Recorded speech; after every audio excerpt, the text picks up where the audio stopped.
Vajradara Sumatimo Nisha Sane Karma Uta Vardanya Shri Bhadra Varsa Manya Sarva Siddhi Hong Hong Oma Guru Vajradar Sumatimo Nisha Sane Karma Uta Vardanya Shri Bhadra Varsa Manya Sarva Siddhi Hong Hong Pakyuke Kodan Dagelu Pakyuke Sundan Dagi Nga Pakyuke Tukdan Dagi Jingi Lo Makyuke Kodan Dagelu Makyuke Sundan Dagi Nga Makyuke Tukdan Dagi Tenyerme Chiktu Jingi Lo Om Muni Muni Maha Muni Shakya Muni Svoha Sashi Peke Chushi Medo Chan Rira Lingshi Nide Gembadi Sangye Shinto Mikde Drogun Namda Shingla Chepar Shoyidam Guru Ratna Mindra Lakam Niryatayami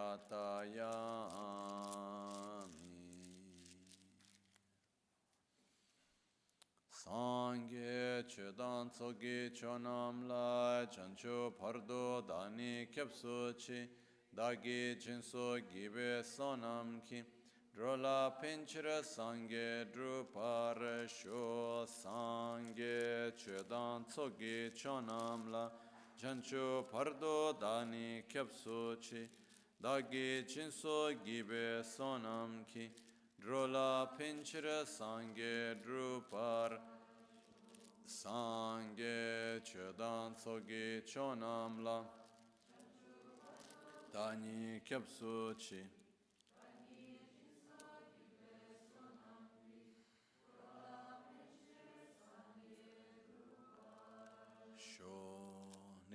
In the Buddha, Dharma, and Sangha, I take refuge until enlightenment.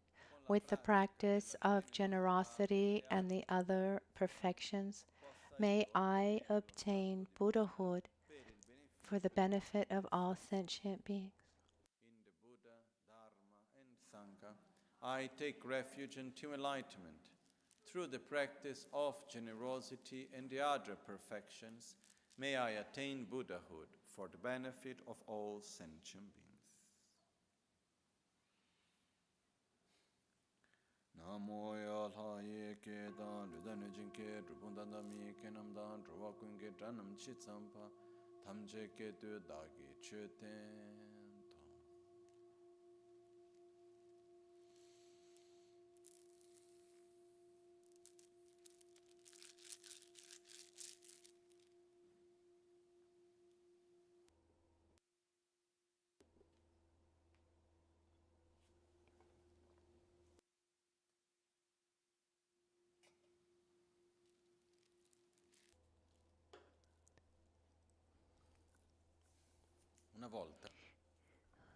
Once, many years ago, we were in Nepal together with Lama Michel Rinpoche, and he had given us a mantra to recite. And I remember some people had gone to him and they asked him the meaning of the mantra, and he said, yes, but not now. And he said, when you go to a doctor, for example, the doctor gives you a medicine. The first thing, if you trust the doctor, of course, you take the medicine.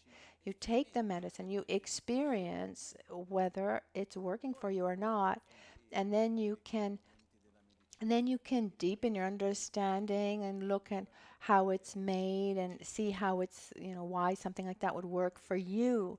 But first you need to take the medicine. Similarly, first you do the mantras. You feel what you feel, you see what the effect is, and then little by little afterwards you can understand. And this reminds me of a nice story. A friend of ours, at at a time in his life, he was very, it was not, he was experiencing deep depression. It was actually suicidal, was really in a bad way. And at a certain point in this great malaise, someone said, there's a group of people who they do this strange thing, meditation. Go. It'll seem strange, but just try it. So he drove an hour and a half, whatever it was. He saw this group around in a kind of circle, and they were doing self-healing with a CD, with the audio. And as he was there, he was thinking, how strange this is. Why am I here? Strange sounds, strange movements, strange concepts. where am I? And as he was there, he had no perception of it being nice or mystical. He just kept thinking it was strange. And he thought, I'll never come back here. And as he was going back home in the car, he felt joy that he hadn't felt for the longest of times. And then he thought, okay, I want to try this again. I want to go back. And then the following week, he said he went back. He still didn't really understand why he was there. Somehow, when he was there, he was thinking, this is really strange. I don't understand anything. It seems strange. I don't understand anything. But somehow he had this strange attraction. And then again, going back home, he felt this joy that he hadn't felt in such a long time. And he thought, if what I'm feeling, and I haven't felt this in any other context, and I'm feeling it now the second time after this practice, there must be some connection. And from there, he started deepening his understanding about self-healing, doing it more often he felt a benefit, and that's what helped him get out of that Great Depression and really change his life. And Lama Michel Rinpoche, when he taught self-healing, one of the things he said was, try it, and then you can understand. First, you need to do it, you can experience it. And something that's interesting, that I've said this many times in the past, the Buddhist tantric practices, the Vajrayana practices, also known often as Tantra, is like technology, in the sense that if I take a telephone and I call someone, I'm using the phone and I'm able to use it, take the benefits. I can hear the other person on the other line, but do I know how it works? No.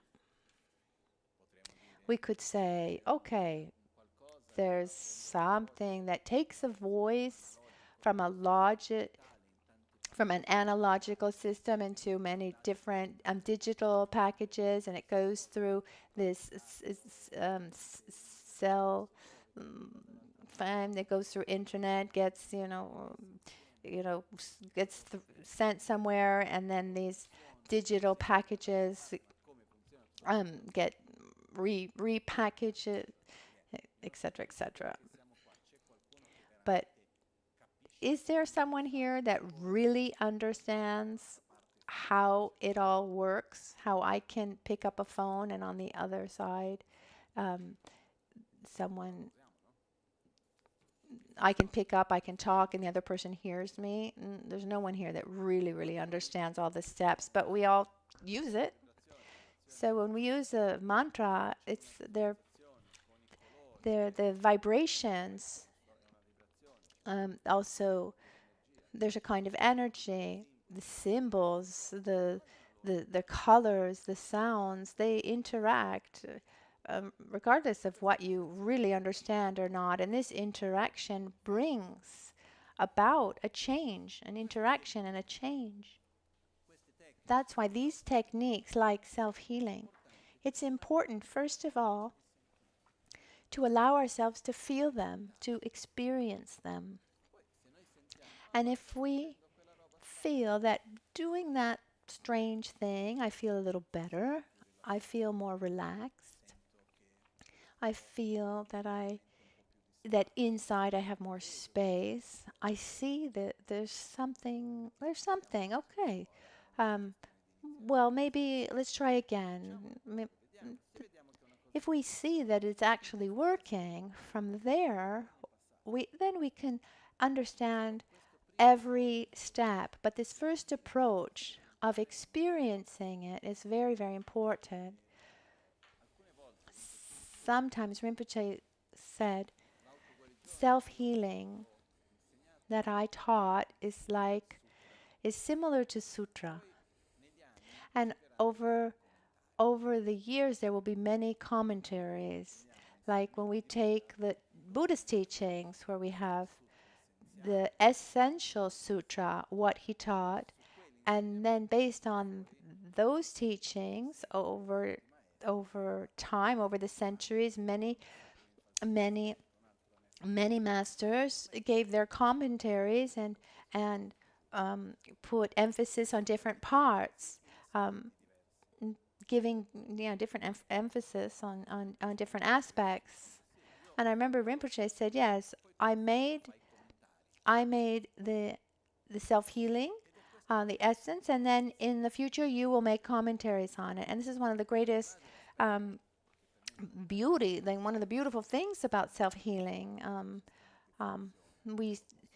You can feel that it's a system that works. I mean, it's something alive. It's not something intellectual and death. I mean, it's really alive. But this aside, it's a practice that has so many different levels and meanings and approaches and ways that it can be practiced. So it's important to remember that one way of practicing self-healing doesn't exclude another. And the beautiful thing is there are many different ways because we're different. There are those who are who have an approach of a more intellectual approach, or then an approach of feeling, or maybe also there's the approach and the strong relationship of sicknesses. If we take the book of Lama Ganchen and there's a very detailed explanation of the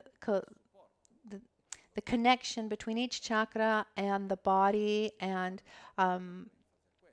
so one could do the practice giving emphasis to that, not as a substitution for medical care, but one could give emphasis to that. So in these days, at the first days, I said that I wanted to explain self-healing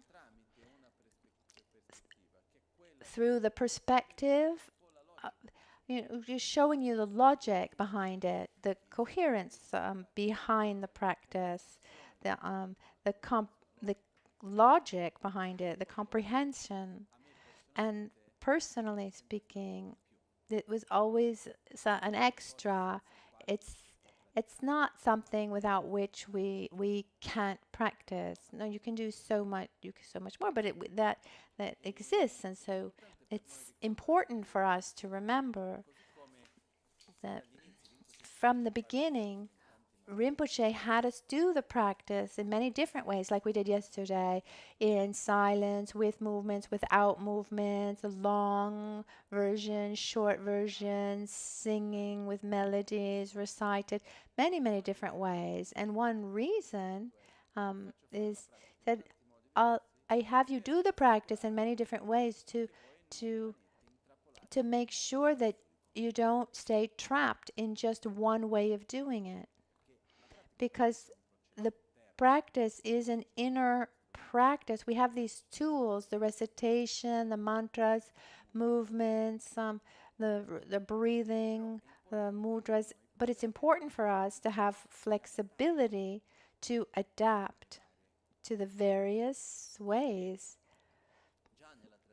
Even it's already in the Tibetan tradition recently. It's become very common. I'll tell you what I see. What it was like before, I don't know. But there's a form often. It might seem like I'm criticizing. Sometimes there's a strong rigidity in having to do things exactly the way they're written. And if one does it a little differently, then you're not following tradition. But what's interesting is if we take, what does traditional mean? That it's the same as it has always been done?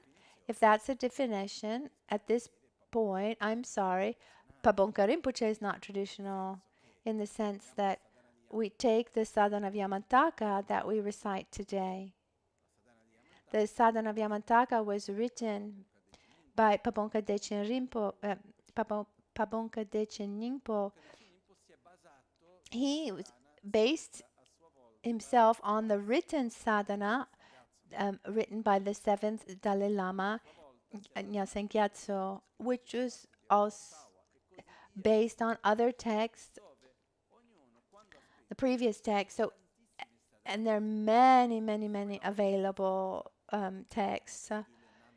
La Dunel Nangyal is the victory over the demons. The sadhana of Yamantaka is the one we normally do. It's the most common, let's say, most well known. But there are many, many. All of those sadhanas actually, practically, it's the same practice, but some give emphasis to one part or another.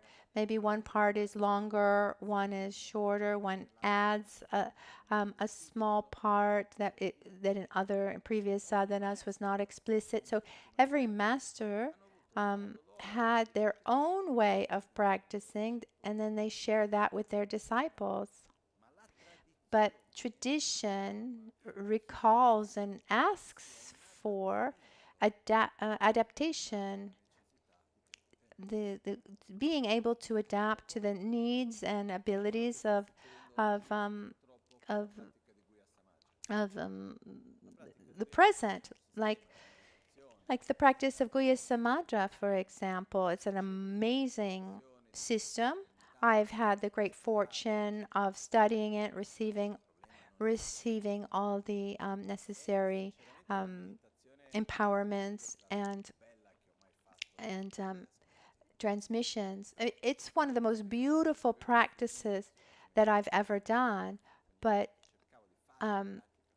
when I was receiving, when I would sit down to try to practice it, even reciting quickly, I needed at least 3 hours. And at the beginning, you do the visualizations well, you're more concentrated.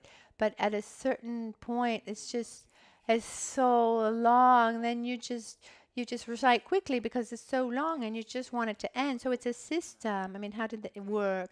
The people who did this practice, it didn't do anything other than practice Guhya Samadra. It was their full-time job, and their full dedication was Guhya Samadra. So they would 4 times a day they would do the sadhana, going into all the details. Their lives was that. And even in the great monasteries, and I'm talking about Tashilupa, Sera, Trebu, Ganden, even the 18 volumes written by Lama Tsongkhapa, the Guhya Samadra is the most present subject in those 18 volumes. Finding practitioners who still practice Guhya Samadra, they're very, very few because it's so long. And so with this, what's happening is that it's disappearing. Even here, I have to recall when we were finishing the temple, there was a moment. Some of the geishas who live here in Europe and here in Switzerland, they wanted to do a retreat of Guya Samadra. You need at least 3 months. 3 months. So Yamantaka, you can do it in 8 days, you know. But the sadhana is so long. The mantras, there are 4 mantras. The 4 mantras in Yamantaka, there are 32 mantras in Guya Samadra. So it's a very long. It would be very long. I need to dust off this idea to have these geishas, give them the space to do this retreat here. So maintaining, so tradition means that there's adaptation. Otherwise, it will be lost. So tradition is not keeping things in the same way. Tradition is about adapting, but maintaining the meaning, the blessings, the essence, the coherence, etc. The way Lama Gachin did with the practice of self-healing, which is the very reduced version of Guya Samadra. Then there's the practice of the 5 great mothers, which is like the second step to for the second part. We also would be like for Guya Samadra. Then you have the 5 sense goddess. In Guya Samadra, you have also the 5 sense goddesses and the 10 protectors. So what I mean to say is that sometimes we have this tendency to be rigid. Oh no, but is it like this or is it like that? Why can't it be like this and like that? But should I do it like this or should I do it like that? You just need to do it. If you do it like this or if you do it like that, I mean, as long as it is coherent, that as long as those steps are correct. Rinpoche, for example, he showed us self-healing with different melodies. He did it in so many different ways. There was a time where he showed us self-healing.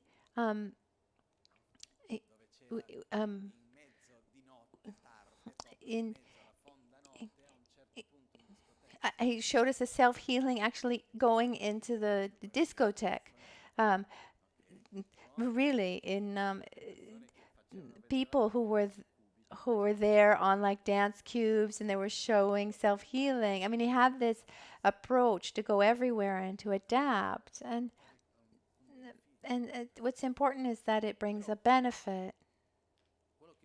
What I want to say,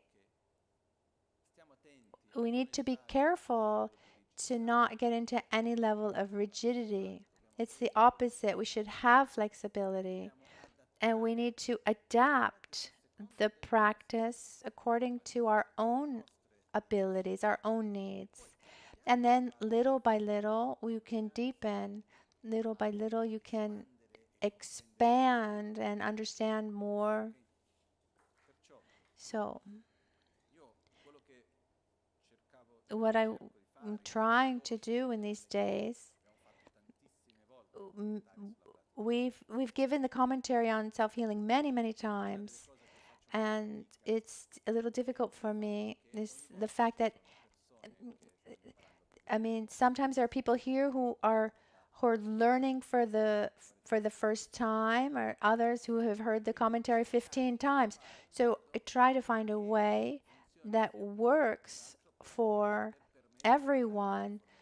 So try to give information, extra information to deepen our understanding, but sometimes we can feel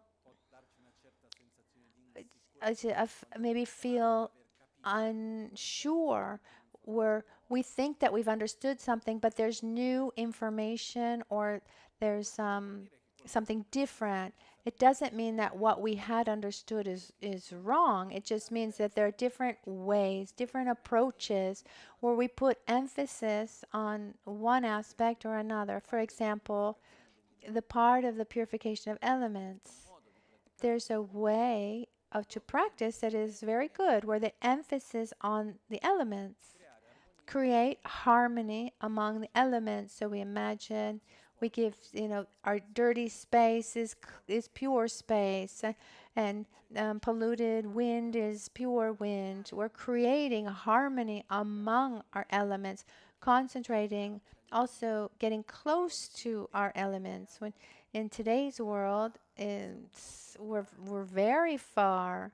Often we don't speak to the elements anymore. We're not in contact with the elements anymore. We don't have this awareness of the elements. We don't see them, and then we don't, certainly not in ourselves either. So when in this purification of the elements, it's like a kind of dance that we do to recreate this friendship that we have, this harmony with elements. Also because all sicknesses are described as imbalances among elements. So this is one part of the practice one can do like that, and that would be very good.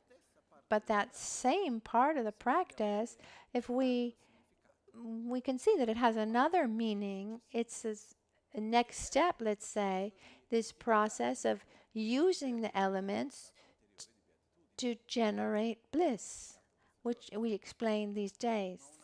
But one does not exclude the other, because actually, so that I can use the elements to generate that process, to generate bliss, as we explained, first of all, we need to have this balance and harmony among the elements.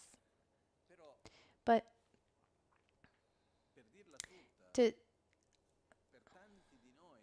for many of us, actually, we're more adapted for that first level. It's not a criticism. We need to see where we are. And for many of us, we have this need. I connect with the elements, because how often in our daily lives do we think about the elements?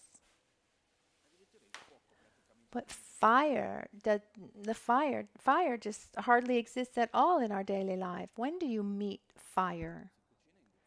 If you maybe use an induction stovetop and you don't smoke, the cigarettes are electric. I'm really asking, when do you meet fire? This last winter, I love, fireplace. I was just seeing the fireplace, being in contact with the fire. It moves something inside.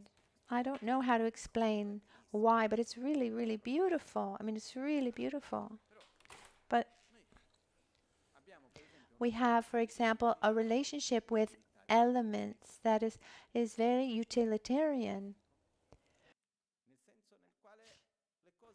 In the sense, I mean, water is water to drink or to wash. The elements are the basis that make up our body and aspects of our mind. There's so much to say about that. Unfortunately, rarely do we, we also rarely do we even think about the elements, because if we think about something, we're giving it some attention.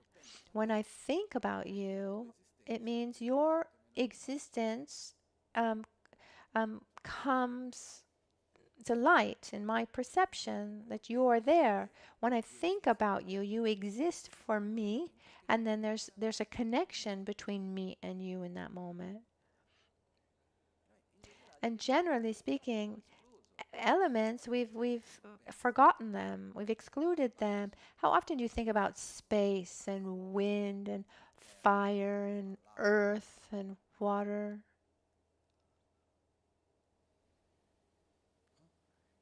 La cosa che è anche strana.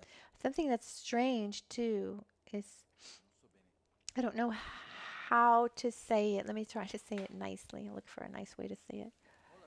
I have this sensation, maybe I'm wrong.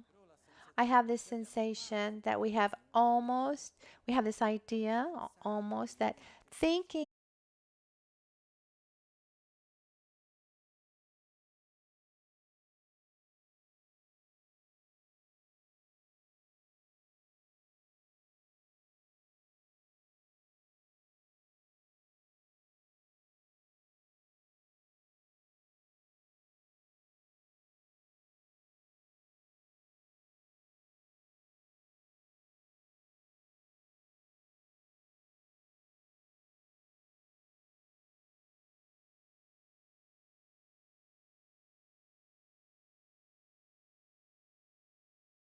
elements, saying you exist and you're important for me. You make up my being. So we create that harmony among the elements. And this is something that then afterwards we can use the elements for our benefit, for like in our favor. I mean, this is already something it's a very important level just here. So within the practice of self-healing, we don't have to say, oh, I was doing it wrong because I was thinking about the elements. No, it's not wrong. There are many different ways and different levels that we can do the practice, and one doesn't exclude the other. This is something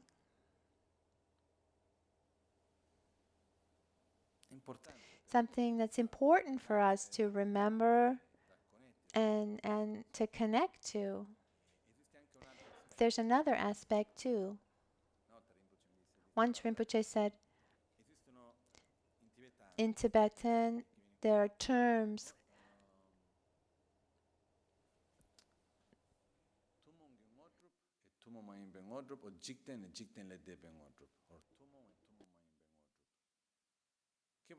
Which means these are realizations that are like common and uncommon. These are the terms that are used.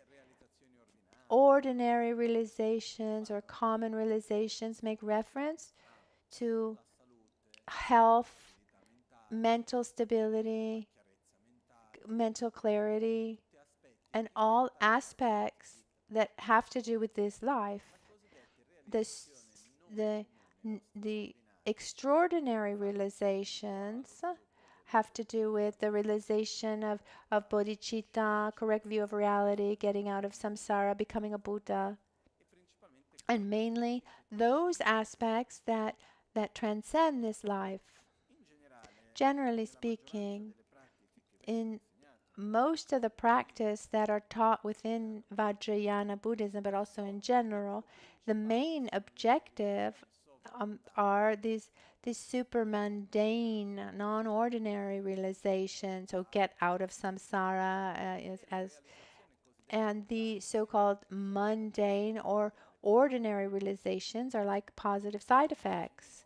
And Rinpoche once, in a very, very real, maybe sly, but really real, he said, no, you could even do the practice thinking about mundane realizations. The first approach is to do the practice for mundane realizations, and then the super mundane, uncommon, they come like a positive side effect. I remember there was a period many, many years ago when I saw many people who were getting close to the Dharma Center because they had like heartbreaks, both men and women. One was left, and the other the crisis, and so in the middle of this heartbreak crisis, they they found Buddhism. But what they really wanted was to get that person back or to find someone else. But the result after that heartbreak, it was resolved or not.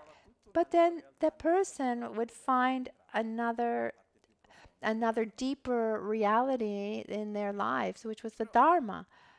But then that moment, when you're in that moment of heartbreak, and you know, should we say, "Oh no, this heartbreak that means nothing. You should focus on on developing your inner qualities, etc., etc." No, no, because when you have that need, you have that heartbreak. That is your greatest need at the moment. So Rinpoche was so his means were so able. No, his so he would use that as a hook. And when we have a health problem, for example, what's our priority at that moment? We need to resolve that problem often, not always, but very often it's that. If something hurts, I want to overcome that. So you can do the practice of self-healing with the objective to resolve a sickness, um, physical sickness, or some other malaise or crisis. And like I said before, it's not one shouldn't replace medical cure with that. But so one could say, well, that's not the main objective of the practice. That's a lower practice, but that is that's a hook, and it works. It works for the body, it works for the mind, but the one could use those mundane circumstances and needs as a hook to go deeper, So what I want to say is, first of all, we need to allow ourselves to feel and not just understand. The approach that we have towards the teachings, towards our masters, towards Buddhism in general, there's an approach that is more conceptual and intellectual. This is good for this reason, that reason. And then there's another approach that is really comes from the heart, from the belly, and first you experience and then you understand, for without taking anything away from the other. But I think this is the one that is really, really valid.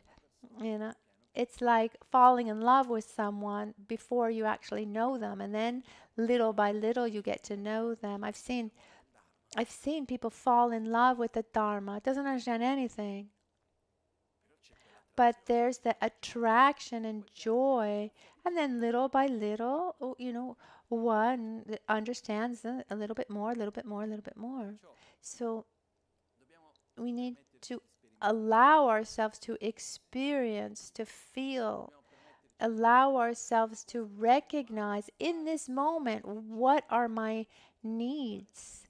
What are my necessities? Because let's remember something.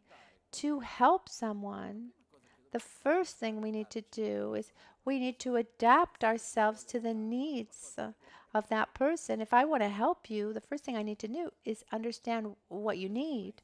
I don't know if you've ever said something, or oh, if you've ever heard, oh, I want to help that person, but that person doesn't want my help, doesn't let me help them. Okay, do you want to give that person what that person needs, or do you want to give what you think he should have? Because we're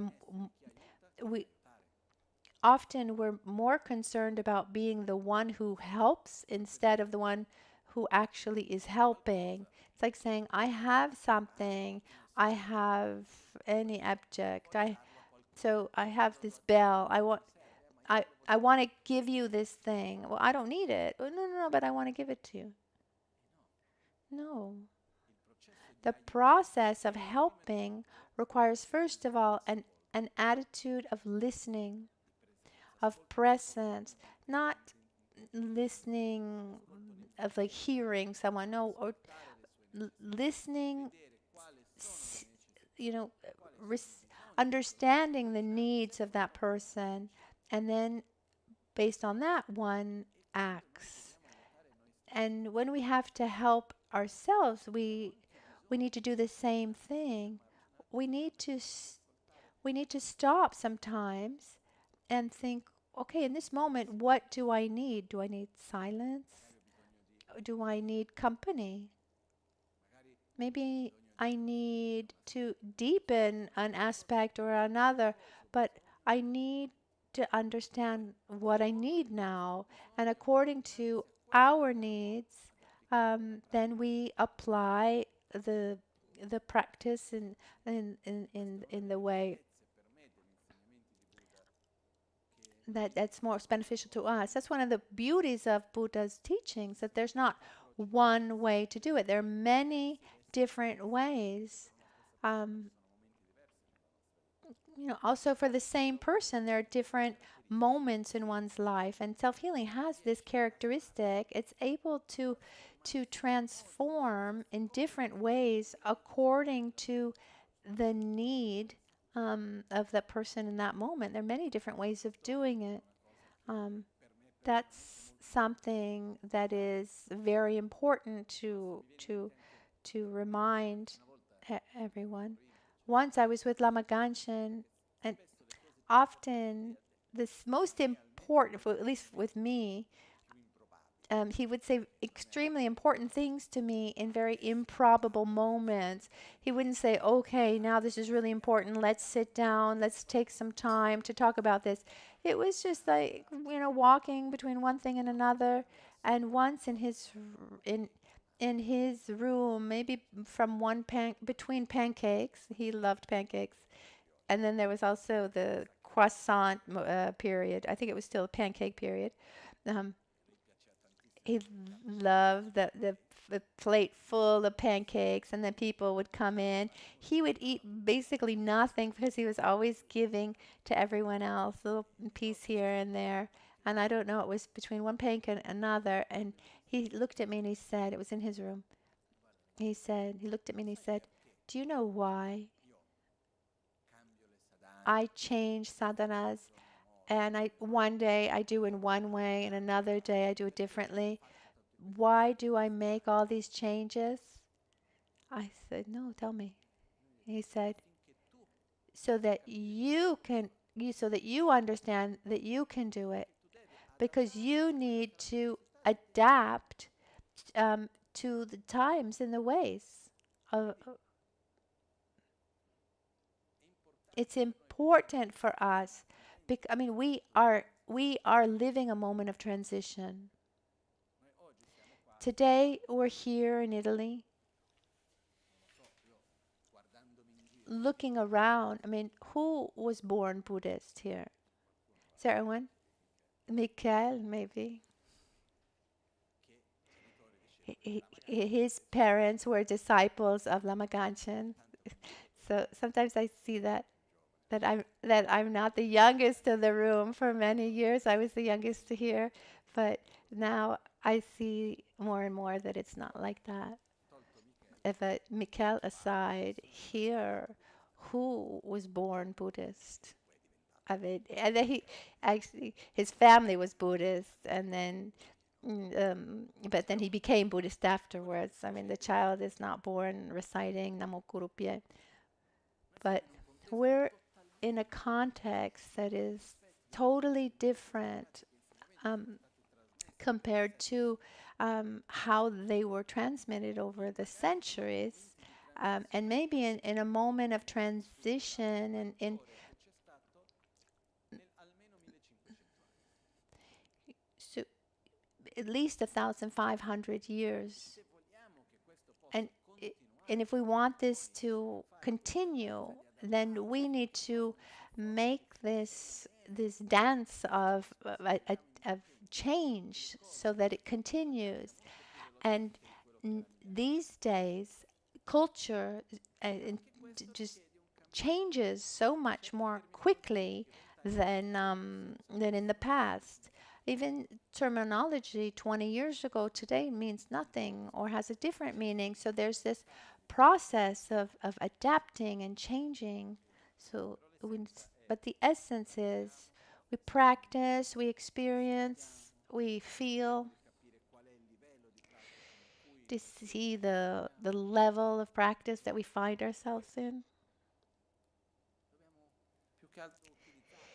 And we need to use it, and by adapting it to ourselves, and we understand there are many, many, many different levels. And you don't even need to be in such a hurry to understand everything, but just to put into practice for yourself, respecting your needs, your level. Now it's time for our dedications.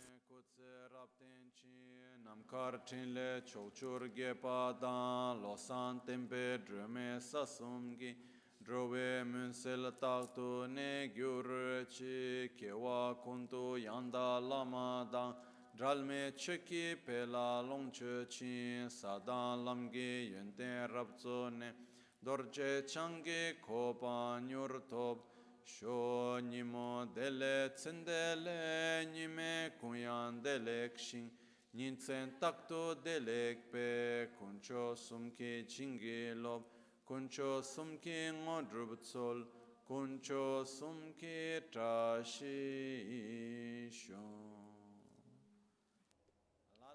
At dawn or at dusk, at night or midday, may the three jewels grant us their blessings. May they help us to achieve all realizations and sprinkle the path of our lives with various signs of auspiciousness.